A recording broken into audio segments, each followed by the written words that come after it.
paz do Senhor Jesus a todos. Estamos aqui de volta com o nosso canal A Luz da Bíblia para trazer a lição de número 9 da Escola Bíblica Dominical. Fidelidade, firmes na fé.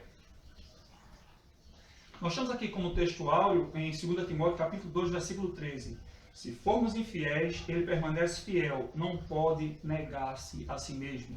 A leitura bíblica em classe se encontra em Hebreus capítulo 10, versículo 35 ao 39, que diz assim: Não rejeitei, pois, a vossa confiança, que tem grande e avultado galardão, porque necessitais de paciência para que, depois de haverdes feito a vontade de Deus, possais alcançar a promessa.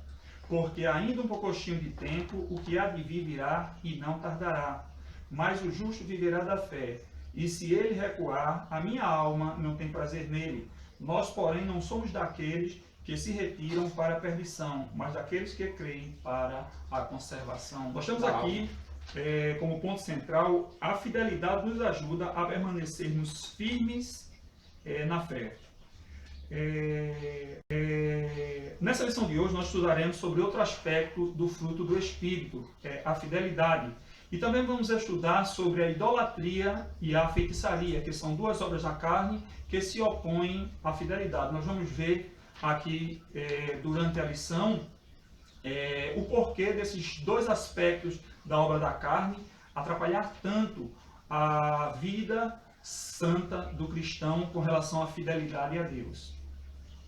O primeiro ponto da nossa lição, ele traz aqui o significado da fidelidade. E no primeiro subponto, ele traz a definição.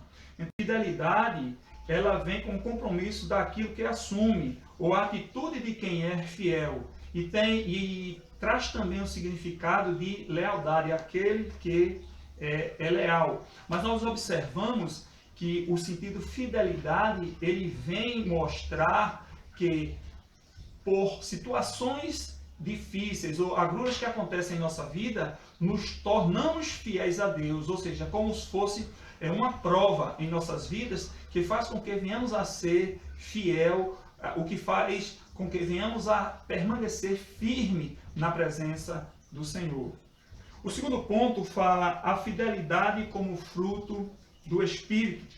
E nós vemos aqui em Gálatas capítulo 5, versículo 22, que ele mostra a fidelidade como o fruto do Espírito. E na tradução, na versão de Almeida Revista e Corrigida, esse termo ele vem como fé. Na Revista Atualizada já foi substituído por fidelidade, que é o termo que ele traduz melhor dentro desse contexto. Nós temos também aqui no livro de Jó, no capítulo 1, versículo 20 e 21, diz o seguinte: Então Jó se levantou, rasgou seu manto, rapou a sua cabeça e lançou-se em terra e adorou, e disse: Nu saí do ventre da minha mãe e nu voltarei. O Senhor o deu, o Senhor tomou. Bendito seja o nome do Senhor. Em tudo isto, Jó não pecou, nem atribuiu a Deus falta alguma. Então nós vemos aqui que Jó, um homem servo de Deus, fiel em todas as situações, e aqui mostra que a fidelidade como fruto do Espírito faz com que o cristão ele venha permanecer firme na presença de Deus, independente da situação. Então nós temos aqui o exemplo de Jó, a qual ele passou por toda aquela provação, depois que ele recebeu a notícia de suas perdas, principalmente dos seus filhos, ele abriu a boca e adorou a Deus, dizendo que ele veio nu e nu se tornaria. Com isso, Jó não pecou com a sua boca. No terceiro ponto, fala aqui fala da fidelidade de Deus com os seus servos. Então, Deus é o exemplo maior de fidelidade. Deus, ele sempre é fiel, como diz o texto áureo da nossa lição. Se formos infiel, ele permanece fiel porque não pode negar-se a si mesmo. Então, Deus, ele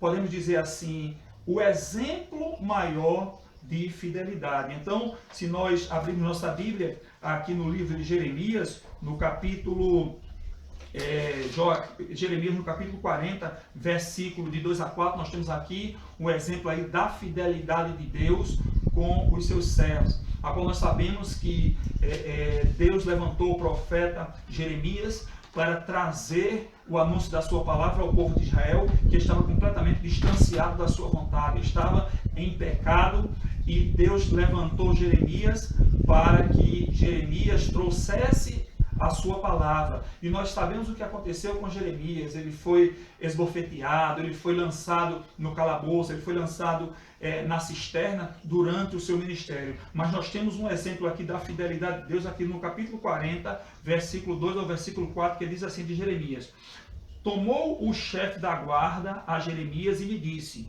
o Senhor teu Deus pronunciou este mal contra este lugar. O Senhor o trouxe e fez como tinha dito, porque pecaste contra o Senhor e não obedeceste à sua voz. Tudo isso vos sucedeu. Agora, pois, eis que te livrarei hoje das cadeias que estavam sobre a tua mão. Se te apraz vir comigo para a Babilônia, vem, e eu cuidarei bem de ti. Mas se não te apraz vir comigo para a Babilônia, deixa de vir. Olha, toda esta terra está diante de ti, para onde julgares bom e próprio, e vai para aí.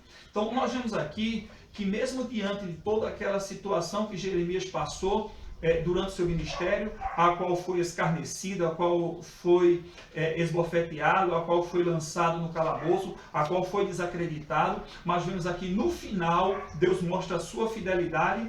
Quando o povo foi levado cativo ali para a Babilônia, Deus usa até um homem que não é cristão, um homem que não teme a Deus, um pagão, e ele diz: olha, aqui o que ele falou foi porque Deus realmente havia dito, havia mandado, e tudo aquilo se cumpriu. Então ele olha para aquele homem, aquele profeta, e diz assim: olha, escolhe para onde queres ir, porque se tu vieres comigo para a Babilônia, eu vou cuidar de ti. Porém, se não, escolhe para onde te achar bem. Ou seja, nós vemos aqui que Deus, ele é fiel, independente da situação. O importante é que o cristão ele permaneça firme diante das agruras, diante das adversidades da vida. Ele permanece fiel, porque Deus cumprirá com a sua palavra, porque Deus, ele é fiel.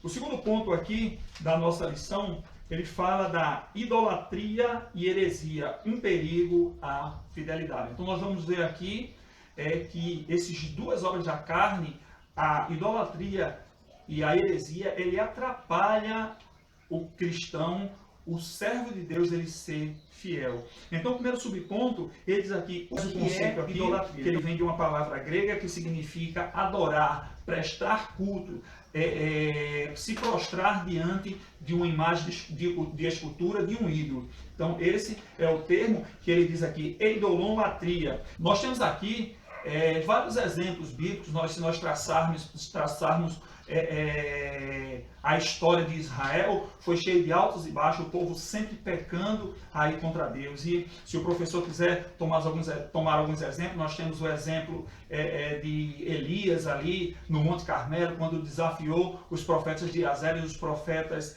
de Baal. Temos vários exemplos aí, ali no livro de Juízes, onde o povo, momento era fiel a Deus, momento pecava contra Deus, começavam a adorar a outros deuses, e Deus sempre levantando um juiz, um homem com poder sobrenatural para livrar o povo. Quando o homem, aquele servo de Deus, ele morria, o povo voltava a pecar novamente, voltava a adorar outros deuses, e Deus mandava uma nação contra o povo de Israel. O povo clamava, Deus levantava outro homem. E nós vemos aqui um exemplo aqui bíblico aqui em Ezequiel, no capítulo 8 aqui de Ezequiel. Nós vemos aqui Ezequiel capítulo 8, versículos 6, 10 e 11, que diz assim: disse-me ainda, filho do homem, vê o que eles estão fazendo, a grande abominação que a casa de Israel faz aqui, para que me afaste do meu santuário,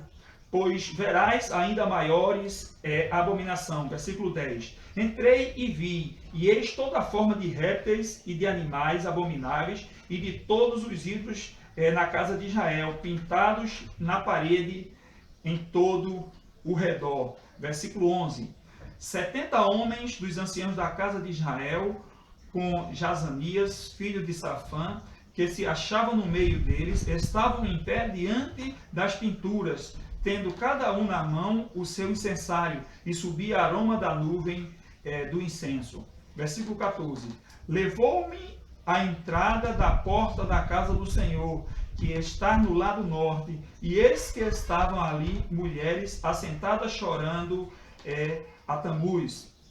Então, nós vemos esses exemplos aqui, a qual mostra a situação de Israel. Ou seja, Ezequiel foi levado pós-cativeiro, foi um profeta levantado pós-cativeiro. E mesmo assim, Deus chega para aquele profeta, é como se Deus estivesse dando uma explicação de que a situação que o povo estava passando ali é porque estava em pecado. Então, mesmo ali, quando Deus levou aquele profeta e mostrou, o povo ainda continuava em pecado, com pintura de répteis, de animais, mulheres adorando a Tamuz, os homens se prostrando e adorando o sol, mostrando que o povo estava ali voltado ali, com o seu coração voltado completamente para a idolatria, afastado dos caminhos. O segundo subponto nos traz a idolatria no Novo Testamento. Então nós vamos ver que no Antigo Testamento o povo de Israel sempre procurava, sempre estava se desviando da vontade do Senhor, sempre se desviando da presença do Senhor, adorando outros deuses como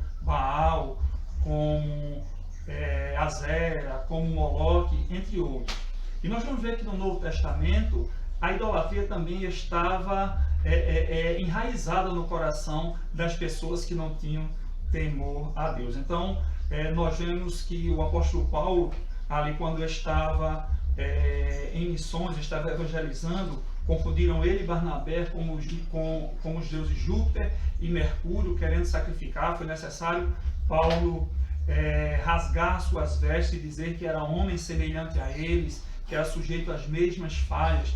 Nós vemos ali como a idolatria ali estava no Novo Testamento. E nós podemos ver aqui no capítulo 17, versículo 22 e 23 de Atos dos Apóstolos, a qual Paulo, quando chega ali no Areópago, ele vê aquela situação espiritual ali daquele povo. Então, nós vemos aqui, capítulo 17, versículo 22 e 23, que diz assim: Então Paulo levantou-se no meio do Areópago e disse: Senhores atenienses, em tudo vos vejo acentuadamente religiosos, porque passando e observando os objetos de vosso culto, encontrei também um altar no qual estava escrito ao Deus desconhecido, pois esse que adorais sem conhecer é precisamente aquele que eu vos anuncio. Então, quando Paulo chega ali em Atenas, que vê aquela situação, havia deuses para tudo que é gosto, e há quem diga que havia mais de 33 mil deuses ali em Atenas, então tinha mais Deus do que habitante. Então, quando Paulo vê aquela situação ali espiritual daquele povo, Paulo sente, por ele ser um servo de Deus, que adorava o Deus verdadeiro. Então, quando ele passa ali, ele vê um altar qual não tem inscrição, não tem denominação daquele Deus. Está escrito ao Deus desconhecido. Então, não sabemos que aquele Deus era Jesus Cristo, mas Paulo passou a utilizar, foi uma estratégia a qual Paulo utilizou para pregar a Jesus aquelas pessoas a qual o seu coração estava voltado para idolatria, porque nós vemos ali que no relato Paulo diz que eles comparam a divindade e o Deus a algo semelhante à pedra preciosa, igual semelhante a ouro, a prata, coisas que eles tocavam. Então ele diz assim: se vocês acham que a divindade é algo semelhante a isso, vocês precisam tatear, vocês precisam tocar, eles estão bem próximo de nós, o Deus verdadeiro está bem distante de nós. E ali ele faz uma descrição maravilhosa, que diz que de um só fez toda a raça humana, porque nele nos movemos e neles existimos. Então Paulo passou a utilizar ali aquele Deus desconhecido a qual ele encontrou ali aquele altar, e começou a anunciar a Jesus Cristo, anunciar de forma maravilhosa, de forma gloriosa. Então nós vemos que ali no Novo Testamento as pessoas também procuravam adorar, principalmente ali na Grécia e Roma, que a idolatria vivia no coração ali das pessoas. Em Roma nós vemos que as pessoas eram obrigadas a adorar ao imperador, a qual muitos cristãos morreram, até sendo chamado de ateus, porque a palavra significa não Deus, ou seja, aquele que não acredita em Deus, chamando de ateus, porque eles se recusavam a adorar o imperador como Deus, mas morriam adorando o verdadeiro Deus. E no terceiro ponto, subponto aqui da nossa lição, ele fala sobre heresia. O que é esta heresia? Que aqui nós podemos ver aqui no capítulo de Atos dos Apóstolos, capítulo 24, versículo 5, nós podemos ver um texto aqui, tomando esse texto como base, Atos, capítulo 24, versículo 5, diz assim: porque tendo nós verificado que este homem é uma peste e promove sedição entre os judeus, esparsos por todo o mundo, sendo também o principal agitador da seita dos nazarenos. Então, em Atos capítulo 26, versículo 5, também diz assim: pois na verdade eu era conhecido deles desde o princípio, se assim o quiserem testemunhar, porque vivi fariseu conforme a seita mais severa da nossa religião. Então, esse termo aqui de seita era considerado também como heresia. Hoje nós entendemos heresia como um ensinamento completamente disperso da palavra de Deus, completamente fora. Isso é heresia, mas aqui no Novo Testamento, conforme o significado do texto bíblico, ele significa além de ensino completamente fora, disperso da palavra de Deus. João, que muito combateu ali o gnosticismo, que eles diziam que Jesus ele não veio em carne, mas sim veio em espírito, porque segundo eles a carne é má, a carne é perversa. Então João ele escreveu ali as suas cartas combatendo muito os ensinamentos do gnosticismo.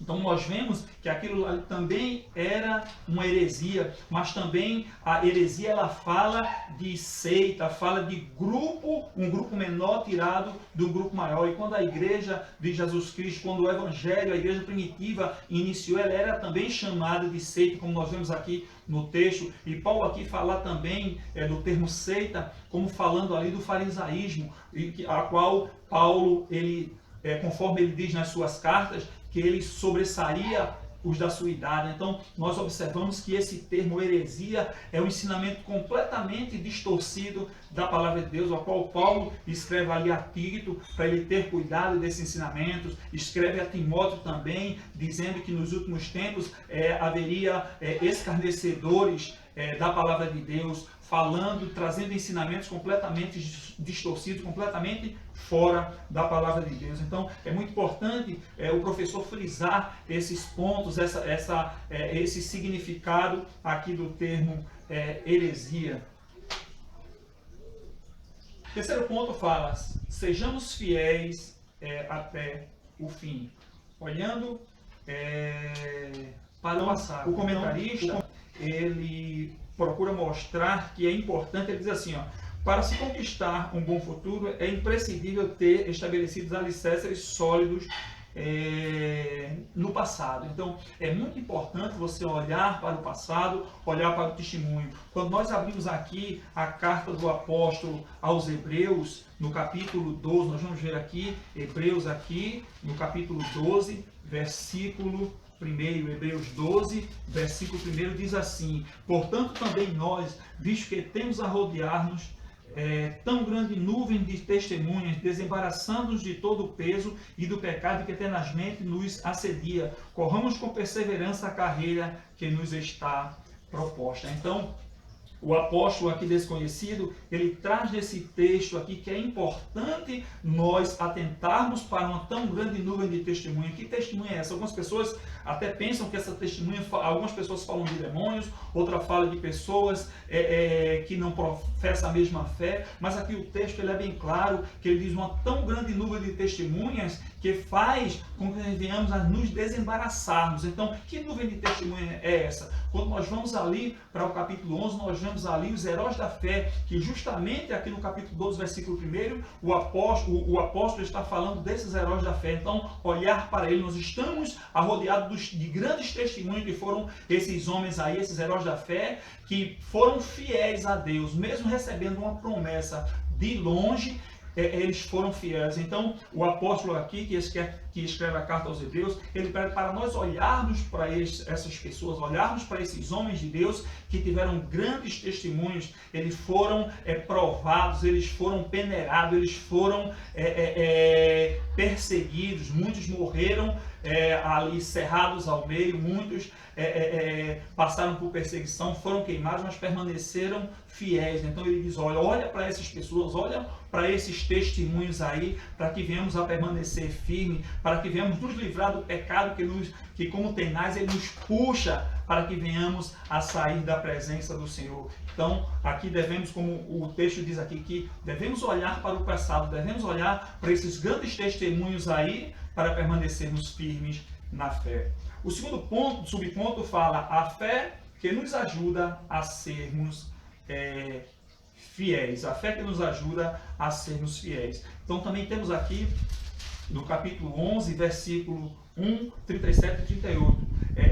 No capítulo 11, versículo 1 diz assim, ora, fé é a certeza das coisas que se esperam e a convicção dos fatos que se não veem. Então aqui o apóstolo que escreve a carta aos Hebreus, ele traz a maior definição de fé. Ele diz, conforme a tradução lá na versão Almeida Revista e Corrigida, diz assim, firme fundamento das coisas que se espera e a prova das coisas que se não vê. Então a fé, ela abrange duas áreas, ela abrange o futuro e abrange o invisível. Então fé não é aquilo que eu posso ver, não é aquilo que eu posso esperar. Assim como Paulo, escrevendo aos Coríntios, ele disse, se aquilo que eu espero eu vejo, então já não é fé. Então eu tenho que esperar, que vem do termo esperança, para tornar como fé. Então a fé, ela nos ajuda a permanecermos fiéis até o fim. A fé, que é esse firme fundamento das coisas que se espera, me dá força para permanecer fiel. E nós temos aqui no versículo 38,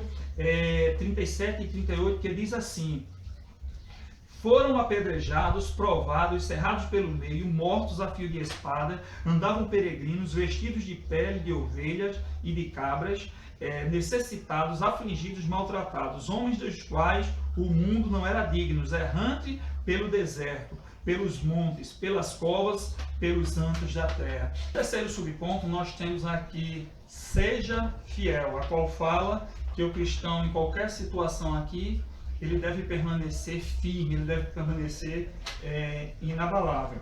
E aqui o comentarista diz, o Deus fiel é imutável, a quem adoramos, deseja nos ajudar e permanecer fiéis em toda a nossa maneira de viver, neste mundo tenebroso, mal e que jaz no maligno. Então aqui, nós devemos tomar aqui o exemplo de Deus, que Ele é fiel e devemos permanecer fiel. Nós temos aqui em Hebreus capítulo 11, do versículo 39 e 40, mais uma vez em Hebreus, que diz assim, ora, todos estes que obtiveram bons testemunhos por sua fé, não obtiveram, contudo, a concretização da promessa, por haver Deus provido coisa superior a nosso respeito, para que eles, sem nós, não fossem aperfeiçoados. Então, mais uma vez, mostra aqui os heróis da fé, que mesmo recebendo uma promessa de longe, a qual a conclusão dessa promessa feita seria Jesus Cristo, mesmo de longe, eles não alcançando, mas permaneceram firmes, permanecendo fiel, sabendo que Deus era fiel para cumprir com suas promessas, sabendo que as promessas de Deus, ela não são passageiras, mas elas são firmes e vão acontecer, porque Deus é fiel para cumprir. Nós temos lá Jesus Cristo, quando estava lá junto com os fariseus, e ele chegou para os fariseus, para aquelas pessoas que estavam ali em sua volta, e disse, Abraão almejou ver meu dia e viu. E as pessoas se admiraram, dizendo assim, esse homem não tem 40 anos e acha que Abraão aguardou ver o seu dia, mas Jesus estava falando da fidelidade de Abraão até chegar o dia de Jesus Cristo, sabendo que a sua salvação só aconteceria lá no dia que chegar Jesus Cristo. Então não adianta para nós cristãos nós pregarmos, nós evangelizarmos, nós fazermos a obra do Senhor e depois nos encontrarmos reprovados, assim como Paulo disse, esmurro o meu corpo e o ponho à servidão, para depois de ter pregado a tantos, não me encontre reprovado. Então, o nosso objetivo é, diante das situações difíceis que vêm sobre a nossa vida, nós permanecermos firmes, nós permanecermos fiéis até o fim. É cultivar esse fruto do Espírito, a fidelidade em nossas vidas. Então, nós cultivamos em situações difíceis, em momentos de luta, em momentos de adversidade, é que cultivamos esse fruto do Espírito, a fidelidade, e com certeza vamos abandonar, não vamos trocar Deus por qualquer heresia ou por qualquer idolatria. Então aqui, assim nós concluímos a nossa lição. Então nós falamos aí para os professores que levantem cada ponto desse, principalmente aqui o primeiro, que fala da fidelidade como fruto, da definição da fidelidade a Deus, falar sobre a idolatria e a heresia de forma assim superficial, e levando assim, dando um foco maior no versículo, no ponto, no terceiro tópico aqui da lição, deixando claro para os alunos que é importante permanecermos firmes, porque na maioria das vezes na nossa caminhada vai ter provação, vai ter teste na nossa vida, assim como teve com Abraão, que teve aquele teste de fidelidade a Deus, e ali até o final Abraão ele foi fiel por meio da sua fé. E nós vemos ali a fé de Abraão de duas formas, né? A fé ativa e a fé passiva, quando Deus disse assim: Abraão, vai e faça. Abraão foi e fez, subiu o Monte Moriá. Mas quando Deus disse assim: Abraão, não faça, Abraão parou e não fez. E assim devemos tomar esses exemplos bíblicos aí, para que possamos ficar fiel até o fim, para que naquele dia possamos subir com o Senhor nos ares. E que Jesus nos abençoe e fiquem na paz do Senhor.